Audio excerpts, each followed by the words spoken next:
So I just want to welcome y'all and taking time out of your lunch for this first ever Presbytery of Chicago webinar.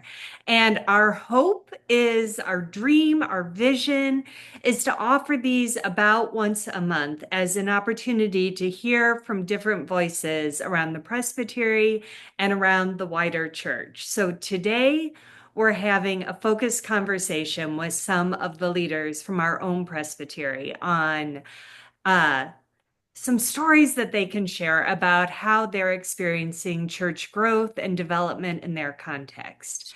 But the important part about these conversations is that while we're inviting speakers in to share their stories and share what they've learned, this is really built to be a conversation.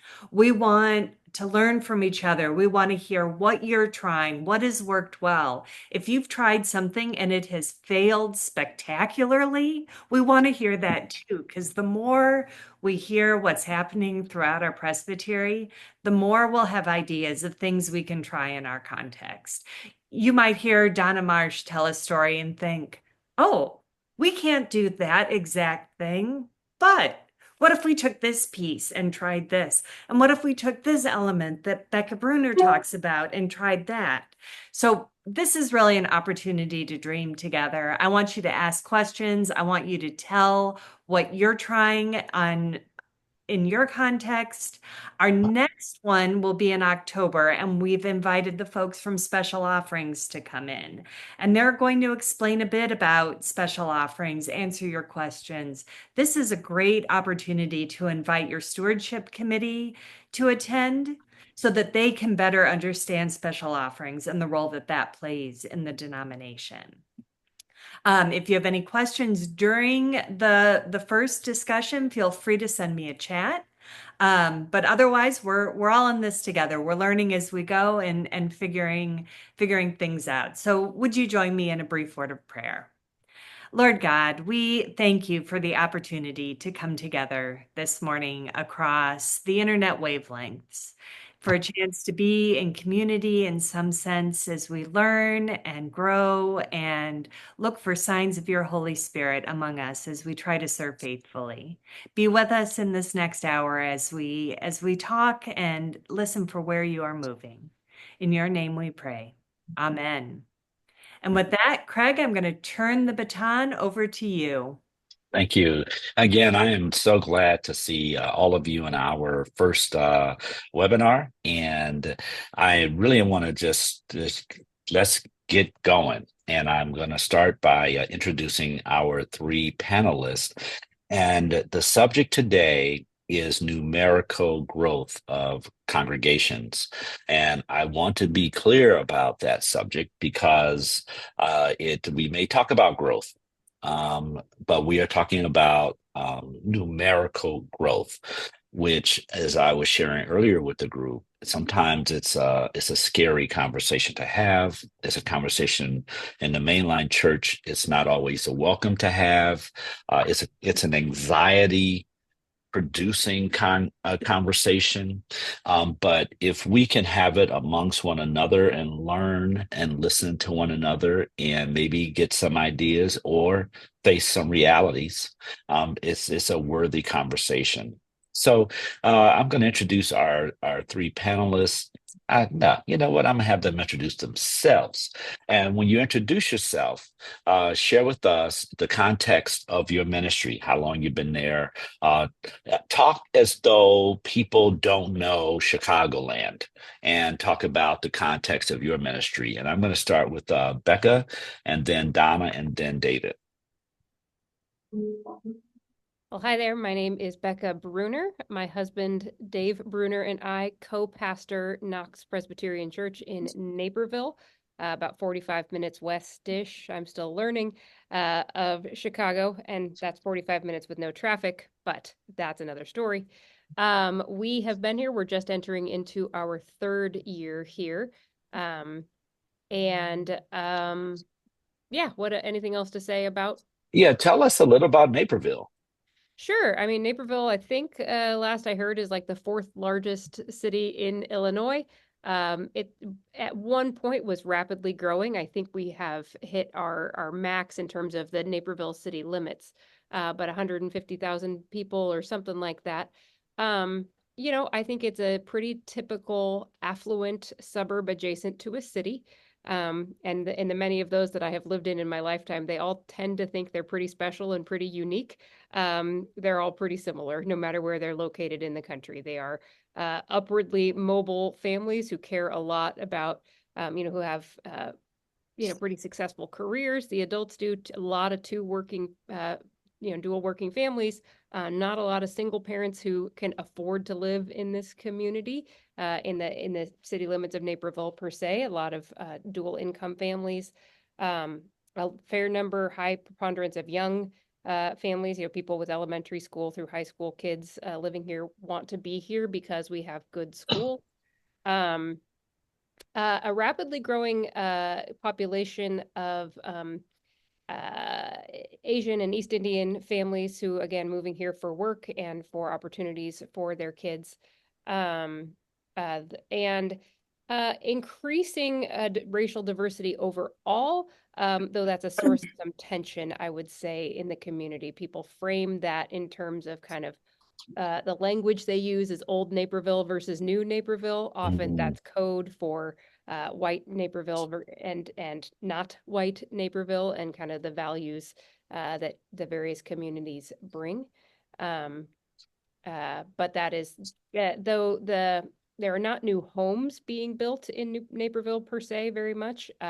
There is changeover in terms of who lives in those homes as people age out and are seeking smaller residences. Families are moving in, and so the demographics are changing, both age and racial demographics along with that.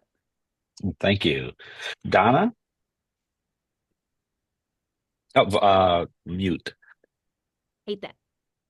Hello, everyone. I am Donna Marsh, and I am the very new pastor at First Presbyterian Church of River Forest. So I will not have to pretend that I don't know Chicagoland today. I am still learning.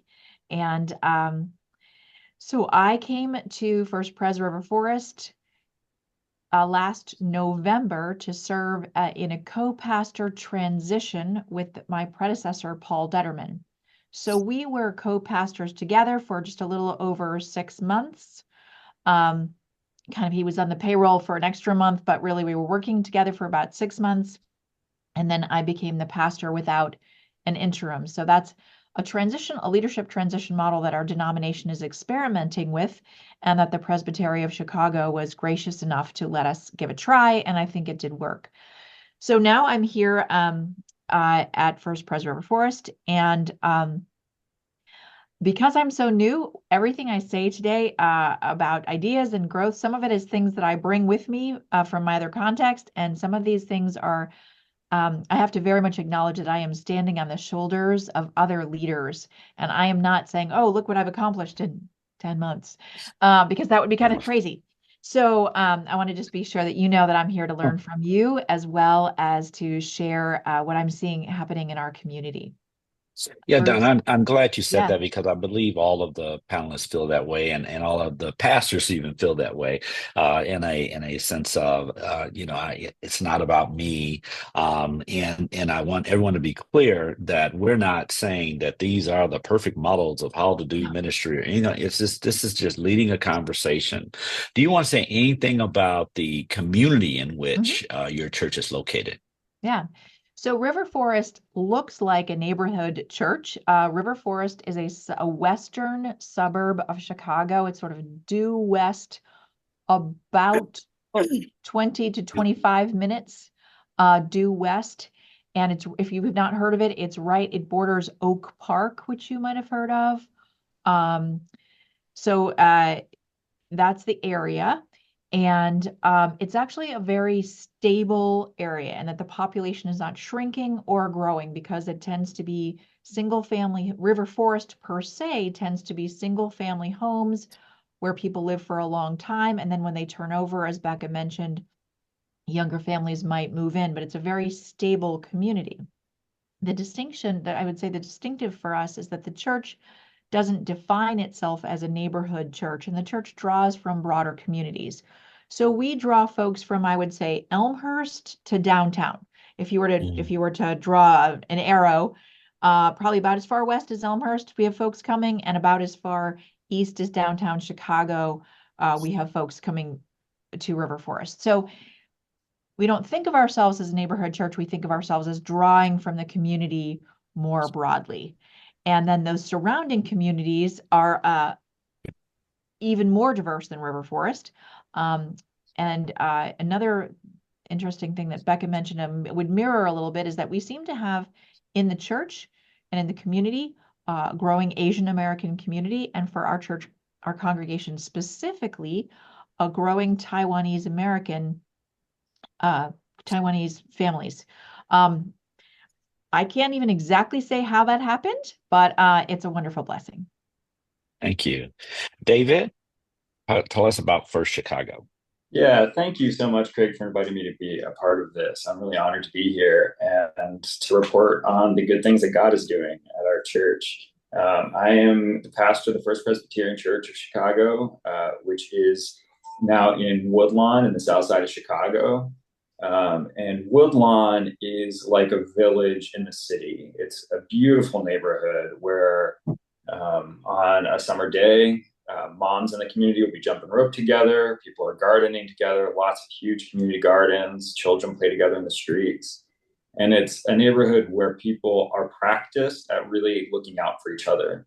And part of that is because of the history of the South Side and who moved into the South Side in the middle of the last century, bringing a very strong sense of collectivism and the importance of community care among all the refugees and migrants during the Great Migration.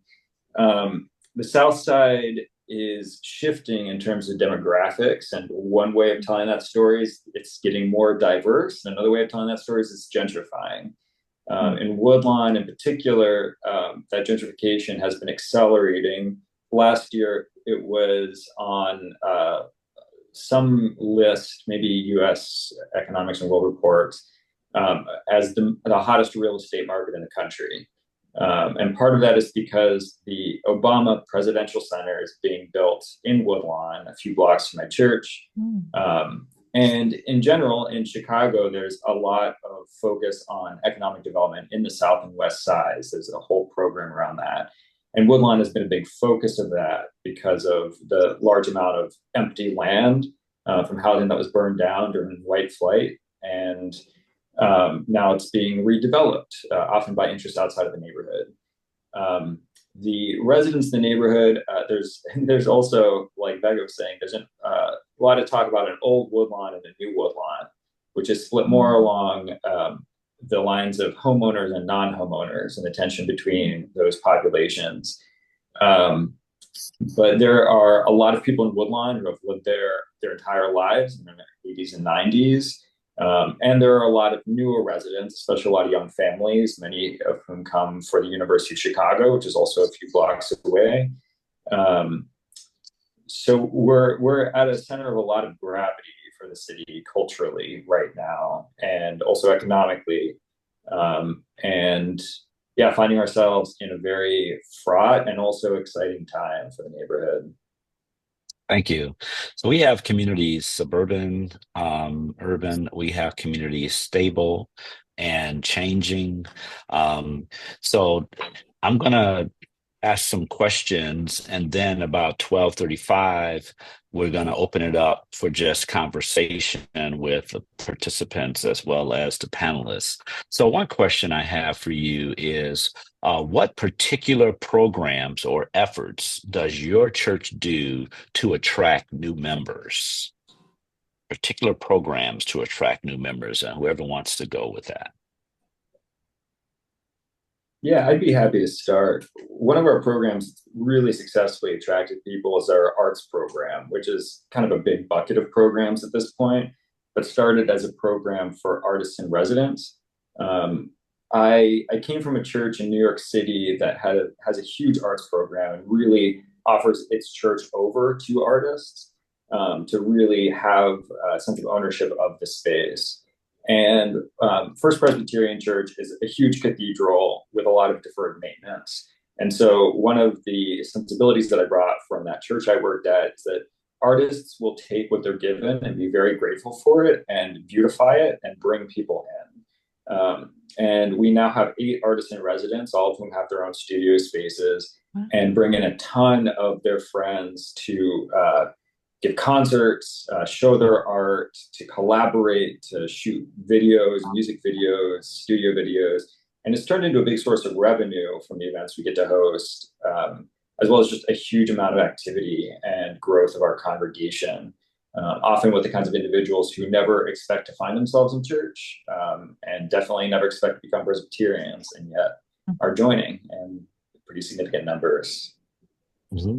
And I'll add that David's church, I should say, First Pres Chicago, is the fastest growing church in the presbytery percentage wise. Now, it's still a church that hovers around 50 members, but this church has 148% attendance, meaning that not only are all the members attending, they're bringing their friends are showing up as well. Someone asked a question of what is a good ratio between membership and attendance in our presbytery. And it goes something like this. If you have a church of 150 people or more, you should be looking at 30 to 35% of your members in attendance. If you have 150 or less, you should be looking at more like 40 to 50% of membership in attendance. And again, on each side of that, there are these weird exceptions. David on the side of the 150 or less. Becca's on the side of the 150 or more, where this church, one of our largest congregations, is also pulling 67% attendance of their membership, which is tremendous. So, and the only other thing I'll add to that little statistical point is that, like other things in this conversation, when you go, oh my God, we're not doing that, or we're doing whatever, that is to ask the why question. Why is this happening in our church, in our community? So who else wants to jump in on the question of particular programs or efforts you're doing to attract new members? I'll jump in, sure. So a couple things. In our newness, it started out with Dave and I just with a sense of curiosity of the wider community. And I'm happy to share this later. I'll find the resource, but we stole something from somebody else, as all good pastors do. A blog post that Dave read somewhere and filed away that lists 4 questions to go out and kind of interview your community. And so in our first year here, I think we had a goal of doing 25 of them. I think we maybe only hit 15. But we went out and talked to leaders in the community, leaders in education, leaders in business, leaders in government, and had these 4 questions. The first 2 had to do with awareness of the church and perceptions of the church. And then the second 2 had to do with their sense of the wider community. The what they cared about, what the problems were, things like that. And one of the things we learned really quick was awareness of Knox was really low.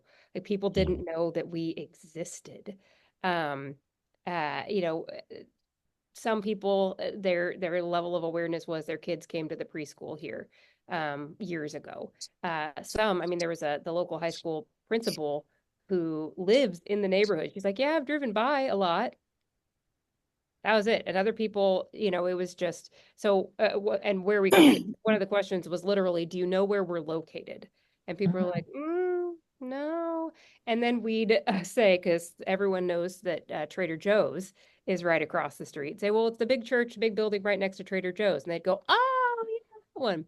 So it became a goal to just literally say, if we want people to even come to this church, they need to know that we exist.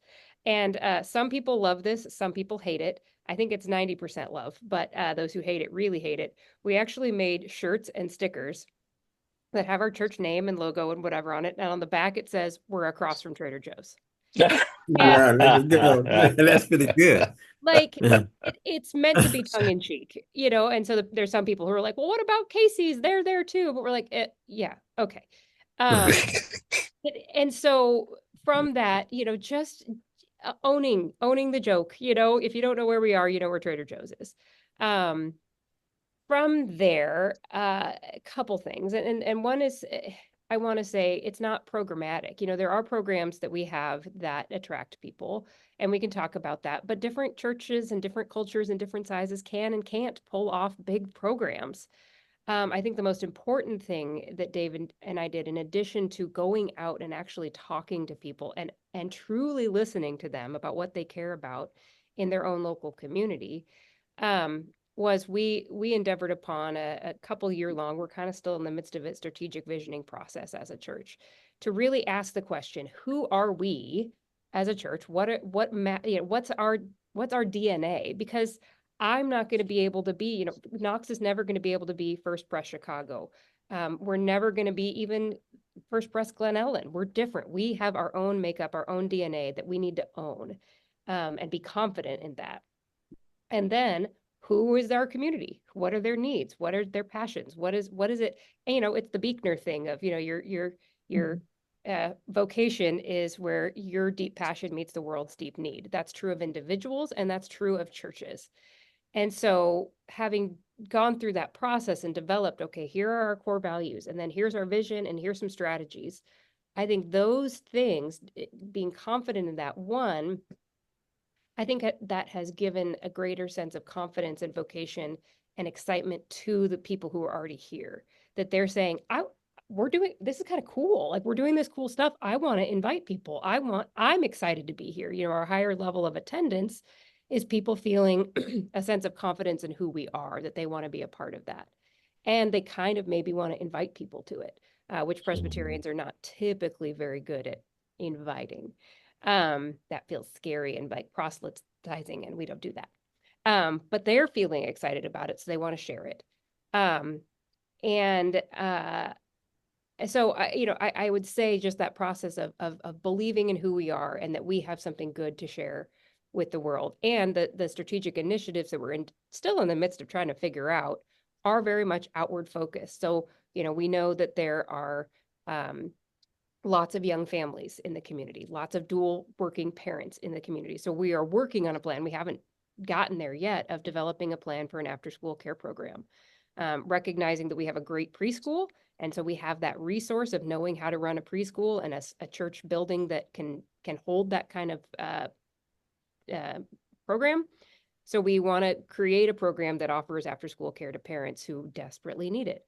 It's not there yet. We haven't done it yet, but that's in process. The final thing I will say is, again, being aware that our just awareness of Knox is so low in the community. What we have sought to do programmatically is get involved in the community. So doing things like, we have a 5K or a half marathon that runs past our property not too far, couple times a year, a couple different half marathons. So we always have, for the last couple of years, we have a team out there with signs and t-shirts and handing out water. We're just there. We partnered with a local school to do some initiatives to help raise money for things that they wanted to do. We're trying to just find ways to say what's God already doing that is good in our local community, and how can we join in it, rather than saying, hey, come to us, come to our children's program, or come to our whatever. Like, how can we go out and be a part of supporting things and making people aware? And I will say, and then I'm going to stop, in addition to Donna, I mean, I feel like we do have a healthy, vibrant church culture here that Dave and I did not build, but nobody knew about it. So again, it's then going out from that. And so we have something that we can invite people into, but unless we're out there, nobody knows that we're here. As healthy as we are, they're not going to come unless we go out to them. Thank you. And I think that those are great ideas. And I think you also hit on something else. Like I said, we're talking about numerical growth, but when you have people willing to tell their story, or as another word, to give testimony about the goodness of God in their life, the great things that are happening in their church, these are areas of spiritual growth, which is another form of growth, this is evidence of spiritual growth, that people are able to share a testimony of God in their life, or a story about God in their life. Thank you for that. Donna, do you want to jump in on some things? Yeah, I definitely want to pick up on what Becca is saying because I think it's a great opportunity to be for us to be encouragers.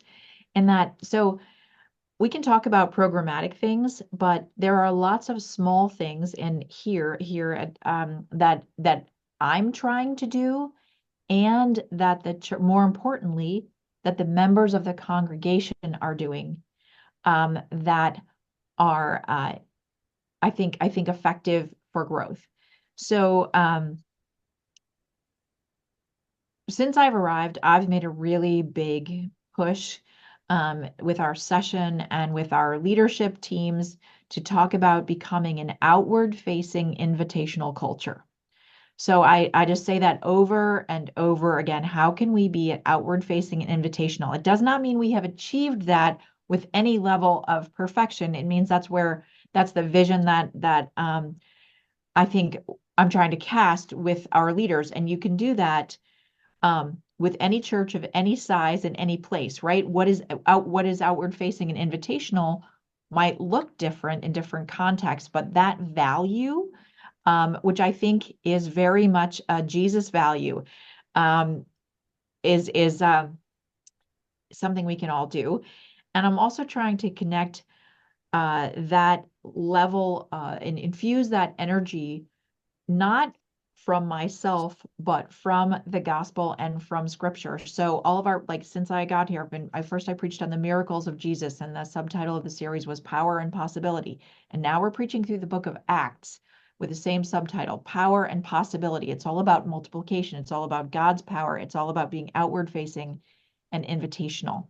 So those are things that I can help to lead, but that anyone could help to lead anywhere. And much more importantly than what oh, and I'll say one other thing that I do this like in this regard, which is not a programmatic thing, but just a simple leadership thing. Anytime somebody fills out a Connect card, I personally contact them and say, hey, let's have a coffee.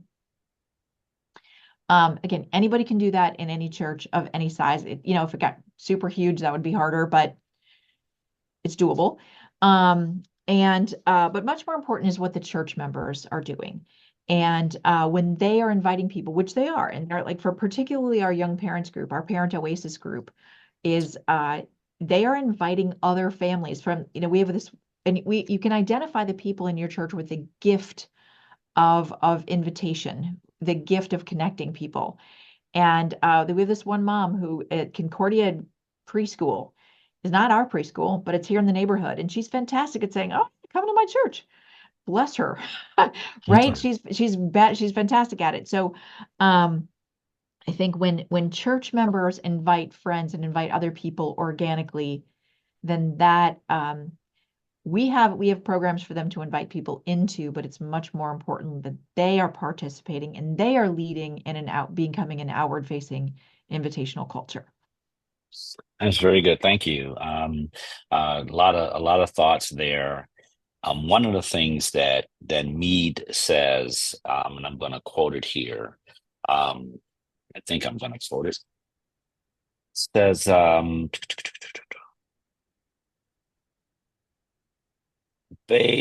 is it at, Craig? Congregational life needs to be examined to see where the entry doors are, the physical and emotional places where a stranger can get in. Mm-hmm. These doors need to be multiplied and well maintained. Mm-hmm. One of the joys I have is I preach at a different church every week when I'm preaching, and one of the fun things is trying to figure out how to get to the church. Yes. And so I saw this physically as he was talking, but he's saying is there got to be other pathways in emotionally. Who are the people who are the gatekeepers and letting people in? Because the same thing can be happening on the opposite side, where people are feeling like they're not welcome in this place, that you're too different, you're too whatever. So what types of things do you do in order to make more opening doors physically, emotionally, spiritually for outsiders and strangers?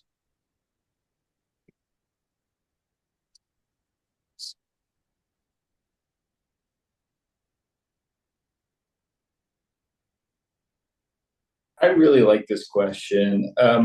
I think a lot about the front doors of the church, both physically and metaphorically.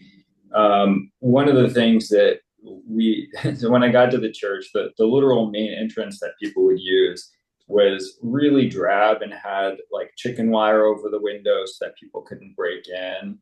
And one of the first things that we did was restore those doors and just like put in clear glass people could see inside and make them doors that people want to touch. And like I think that like in a very literal physical way, that was very important for us, and also metaphorically, and just how we think about the welcome of the church in general, making it a church that has windows that people can see into and that people want to touch and be touched by. Um, I'll also say like the virtual doors of the church, I think, are so important. The church website, church social media, these are the first things that people look for. And like I try to keep in mind that when people in Woodlawn, Hyde Park, South Shore, Grand Crossing are looking for a church, they just Google church near me or something along those lines. So like my church's Google reviews are so important. And I have padded those reviews by asking friends of the church and volunteers of the church to please leave reviews. And people are happy to do that. It's gotten our rating up. Like the difference between a 4.6 rating and a 4.8 rating is probably 50 visitors a year for us. It's so superficial and so important. And also, it's never been easier to advertise a church. If your church has a social media account on Facebook or Instagram, there are, I don't want to exaggerate, but I think millions of people in Chicago who are mindlessly scrolling social media every single day. And you can buy ads for your church's social media and just drive traffic. And people who are looking for that will be able to find it that way.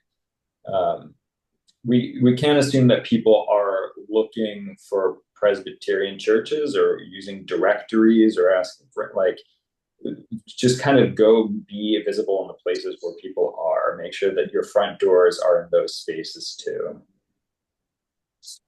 Thank you.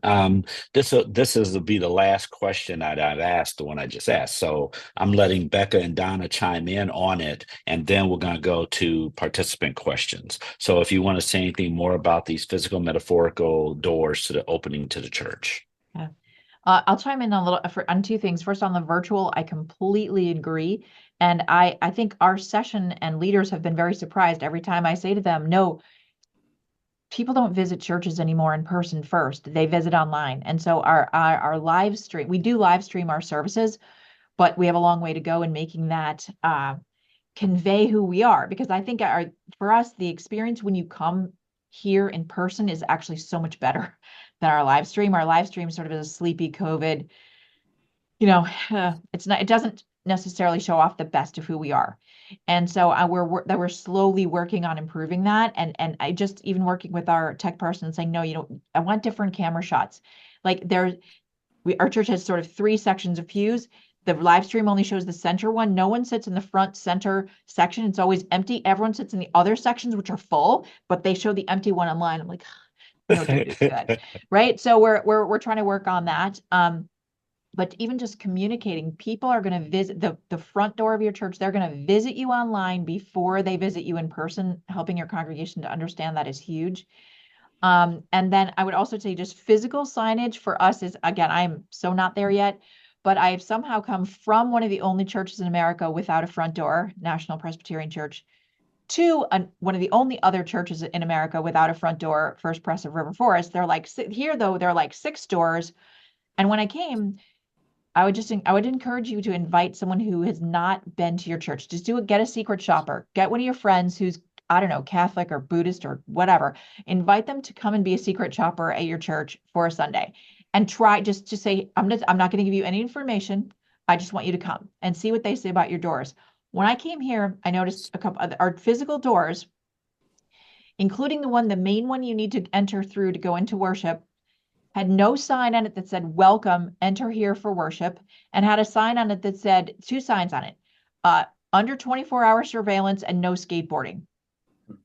So what do those signs say? Those signs say, A, we hate your kids, and B, we're watching you, and C, you're not welcome. Oh my gosh, right? So this is like a $20 fix to take those down and get some signs that say, welcome, enter here for worship. Right? So these are just things that you can do. But get a secret shopper, get a friend, get a neighbor to come and just don't don't coach them. See what they find when they come to visit. And especially if you've been at your church a long time, and see what feedback they would give you. And then or get a few of them and have a little session meeting where that's one of your exercises is hey, here's the secret shopper feedback, and see what comes up. That might be kind of exciting and creative. And also can get to some heavier stuff in a lighthearted way.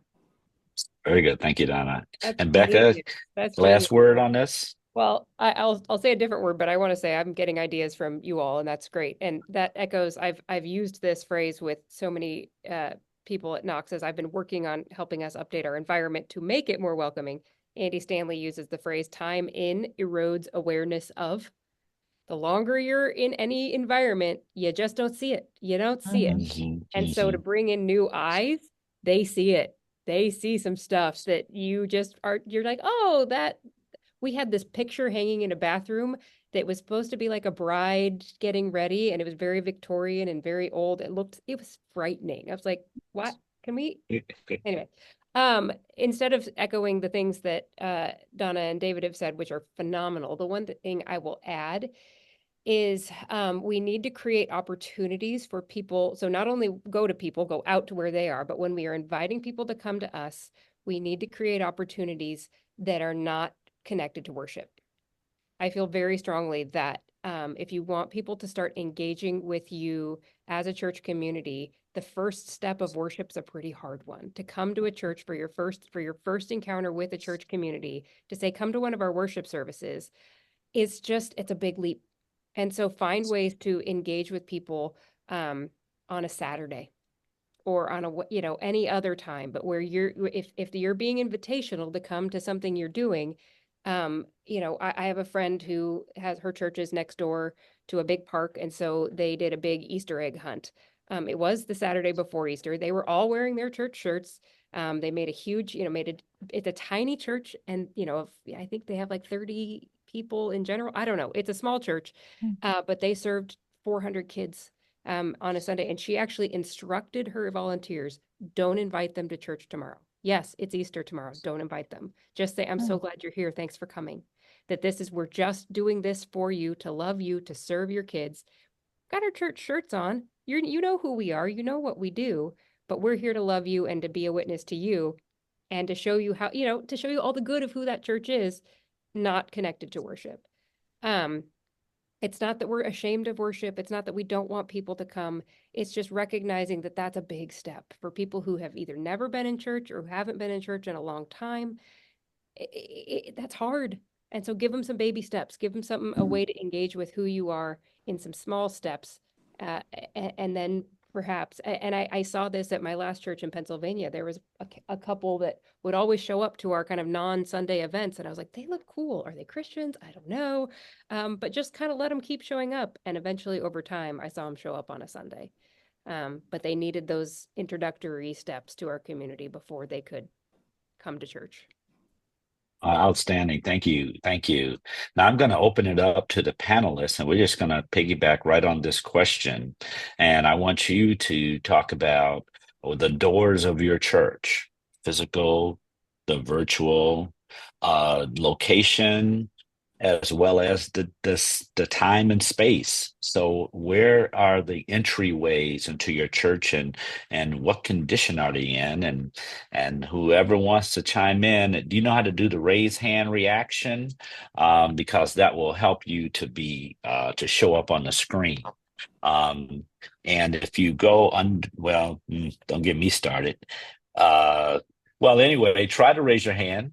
And Jana, if you could tell them how to do the raise, there's a react on my screen that I click, and then I can see a raised hand and click the raised hand. And that way your image will show up for us to be able to call upon you. So who wants to talk about virtual doors or if you have another question that's been burning in your heart and you really want us to address it, here is the time. So Craig, Bob Strutzel here from Hope Presbyterian Church in Wheaton. Hi, Bob. Hi, so I'd like to just back up here a bit and talk about the situation at our church. And I met you last week when you were preaching, they recall. And so, I've been a member of Hope Church for over 40 years. And in the beginning, it was really a growing church. We had, at its peak time, maybe 200 members, with 100 of those being kids. So what happened then over that period of time, the kids all grew up, went to college, never came home. And then over those next 20 years, the membership began to move on. Some passed away. We had some problematic issues regarding some of the pastors that were there. So today we have maybe 60 members with, on any given Sunday, there may be 30 or 35 that show up. So we are in the late 60s to upper 80s, 90s now. So that is now a real issue. In addition to that, we have a competitive situation with an evangelical church that's a quarter of a mile away. In our earlier years, we were the dominant community church in South Wheaton. Today, I would have to say in our neighborhood, it's this evangelical church that has the rap on the kids and the young middle class families that live there. So where do we go from here? We have tried doing workshops. We've done storytelling. We've began to bring people from outside, inside. Of course, people will show up for an event, but they may not come back. I'm only gonna cut your question because we want others to respond and others. So we have a few issues here, right, around aging congregations.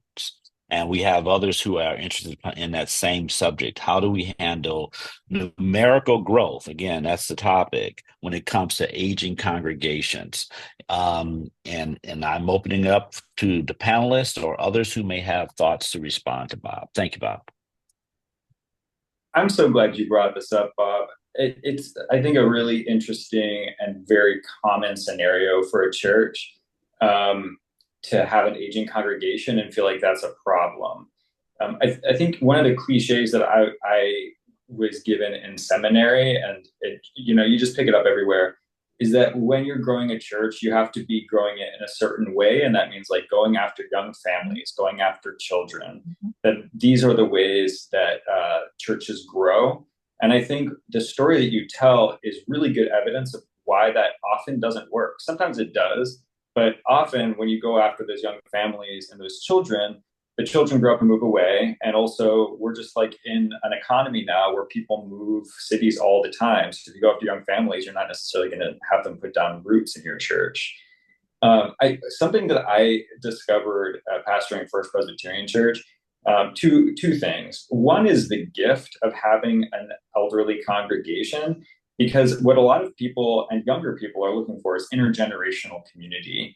And I found that by leaning into the giftedness of the eldership of the community, the church grew not only with older people, but also younger people. One of the things that it does is it takes the pressure off young people. I think like often young people go to congregate churches and they just feel kind of like put upon because people are desperate for them to come back and stay. And also it's very alienating to people who aren't the demographics that we think we want as the consumer base of our church.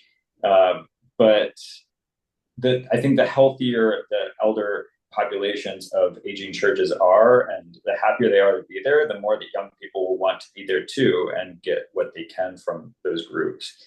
And just one more quick thing I'll say, that I've learned at First Presbyterian is that the people who join the church are never the people I expect to join the church. When we get all the time visitors who are young couples, who are Presbyterians, who are like they look like the demographics that are going to settle down and be a part of the church, and they rarely join. And then the people who come who have never been to church before, who are just like they seem like they've blown in on the wind and are just as likely to blow out again. For some reason, they're the ones who stay. And it's a really good reminder to me that I am not the one driving the church's growth. Like God has a plan for each church, and it's not for each church to look like a franchise of the same image of a church. The church down the street might do the evangelical church might have, God might want them to be the church for young families, and God might have a completely different plan for Hope Presbyterian Church. So I just wonder what that might be if we let go of our assumptions of what a healthy, growing church looks like. Very good. Thank you. And Becca? Yeah, I would say too, this is a little bit echoing some of the things that Donna said, being outward facing, invitational, but the thing that Dave and I quote at our congregation all the time is a stolen quote that I'm going to forget who to attribute it to, but it's that the church is the only member-based organization that exists for the benefit of its non-members. And so how do you at Hope, again, and then also taking the Beekner idea, like what gifts do you have that you can share with your community? Because you don't have to be big to do that. Again, going back to my friend who she had her church do the Easter egg hunt. They're a very small congregation. They are focused on, because her role in the church, she's been tasked with kind of trying to reach out to young families. So they did the Easter egg hunt, for that. Another thing they're doing that primarily, again, they don't have families in her church right now. And so she's trying to commission her older congregation in serving families of their community. Another thing they're doing is with a local elementary school that welcomes volunteers to come in and read to kids. So she's got 20, 30 retired members of her church going into their closest elementary school to read to kids. And because they believe that, flourishing schools and flourishing kids is a good thing for their community. And so, they come together for worship, and they exist for the benefit of their non-members, that they're going out to serve them. And I think that could, again, the goal isn't driving numerical growth with that. The goal is creating a greater flourishing in their local community. But I think if truly that is your goal, to seek to meet the needs of your local community, that can and often does drive toward eventual numerical growth. Yeah. Yeah, and I'm back to quoting the Mead book, because I'm the Lauren Mead, and I like the book. It's an oldie, but it does give us some ideas. So he named that as organic growth. In other words, beyond membership, growth beyond spiritual maturity. There's this growth that says we want you to be a contributor to the local community, to go get on the school board, to go read, to go work in hospitals and service volunteers, whatever, as a way to show that the gospel is growing inside of you. And I think his bigger point to this is that a church could be in numerical decline and have growth in other ways. But the key is to be focused on what you're trying to do, to actually say, we're trying to do this, we're trying to set these goals, and it's multiple things simultaneously, but to be focused on trying to achieve some type of sense of identity and purpose of why we are here in this community. Other questions? Yes, I have a question for David. So David, I understand that you are in Woodlawn. Oh, by the way, my name is Anthony Tolbert. I'm with New Deliverance Presbyterian Church, and we're located on 112th and State, and zip code 60628. So in our community, there's there's a level of financial insecurity, food insecurity, and all sorts of insecurities in the community. And I was wondering, have your thoughts on how do you attract individuals who have a lot of insecurity, to your church. And we have programs. We have like a diaper giveaway program. We have a lunch with love where we give out lunches every a couple of Saturdays a month. And we see all the insecurity. They come for the need. But uh, uh, they don't follow up and attend our services. So I was just wondering, from an urban standpoint, you're in Woodline in Chicago, and I do know that area that you're in is in transition. So I just like to Thank you. hear your thoughts. Thank you, Anthony. Yeah, thank you. I know about New Deliverance. I'm really excited about your congregation. So, it's great to meet you. Yeah, one thing that has helped us, I'll say two quick things to that. One thing that has helped us is shifting our mission model from a charity model to a mutual aid model. And mutual aid is growing in popularity and it's becoming kind of a cliche of itself these days. But I think there's something really helpful in that, where people who are coming for help are also engaged and given the responsibility of turning around and taking ownership of the same programs that they're benefiting from. I find that that gives people a deeper sense of rootedness and just like ownership of the program and the place where it's housed. We have two straightforward mutual aid programs centered around food at the church, and they're both completely led by people in the community. And we also have community gardens that are peer governed, and our arts program is all peer governed too. It's all basically mutual aid. The other thing I'll say is that I think like church growth is so different from building a consumer or customer base. I think like if we were building franchises, we could target a certain type of customer and expect there's sort of a pathway from engagement to them becoming a regular customer. But it's not such a nonlinear path in congregation growth in my experience. And like when somebody comes to one of our mutual aid programs or another program, it's sometimes not them who ever come to church, but it's somebody who knows them who comes to church, who, it's like the stories just spin out in directions that we could never orchestrate. And I think just trusting in that, like God is doing a great thing at New Deliverance. And I think just leaning into that and knowing that God will do what God intends to do for New Deliverance through that. That might sound like a glib answer that like God is going to do it, but that's really what I've that does experienced. help. I made a note. That does help a lot. So thank you. Thank you for the question. We got time for one more question. I had a question. I'm really grateful for all the great ideas that the panelists have shared, and I noticed that a lot of them probably represent change for congregations, and I know it's really surprising, but change can be difficult for some congregations. So I'm wondering if you have any thoughts on how to help a congregation move towards a culture of growth, of being invitational and outward focused.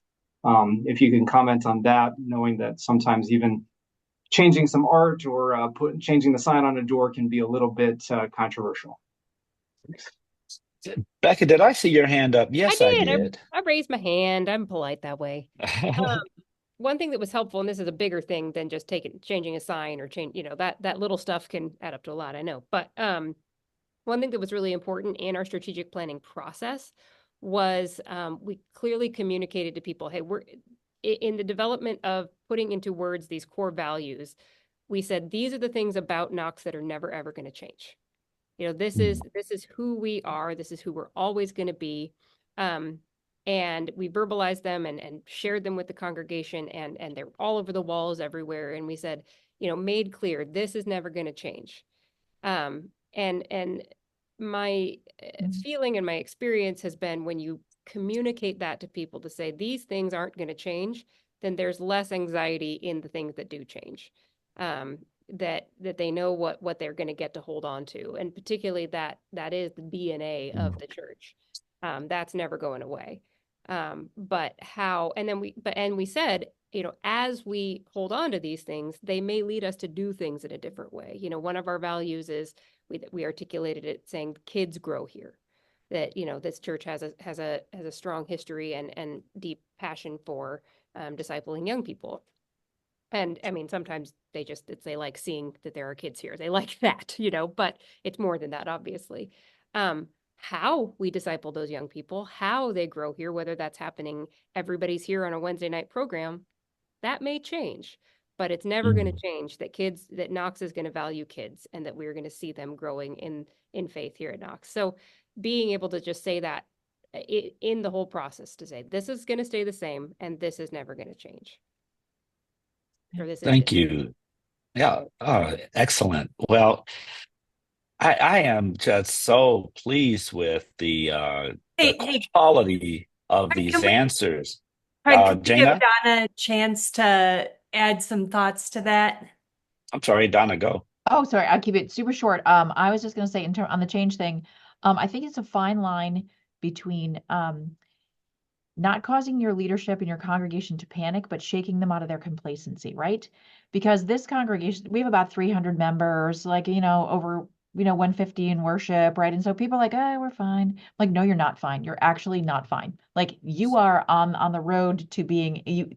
I've had to say in nice ways, or in sometimes not in a little bit challenging ways, like, you think everything is okay right now, but if you just keep it the way it is, it will die. And so, and you don't want to cause people to spin into a tailspin of panic, because desperation is always unattractive. But you do want to shake people out of their complacency a little bit. It's like if you think it's fine, but it's actually going to die if you don't help it, if you don't reinfuse it with energy, if you don't build a pipeline. And so I think shaking out of complacency helps. And I just wanted to add one more plug for being invitational to people who are older. A friend of mine named James Kim out in Washington State is writing a book called Growing Older. And it's a challenge to this myth of this church growth thing of always having to grow younger. And his church is growing specifically in a retirement area by inspiring his church members to invite their people from Rotary Club and the Bridge Club and their neighbors who are 65 and whatever, like inviting people. Being invitational isn't just about growing in young families. I want to really affirm what other people have said. It's about everybody becoming invitational and inviting the person that you go to the library mystery book club with. Great, fantastic. Invite them.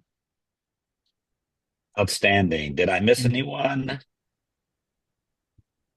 Thank you all for your participation. Thank you, Becca. Thank you, Donna. Thank you, David.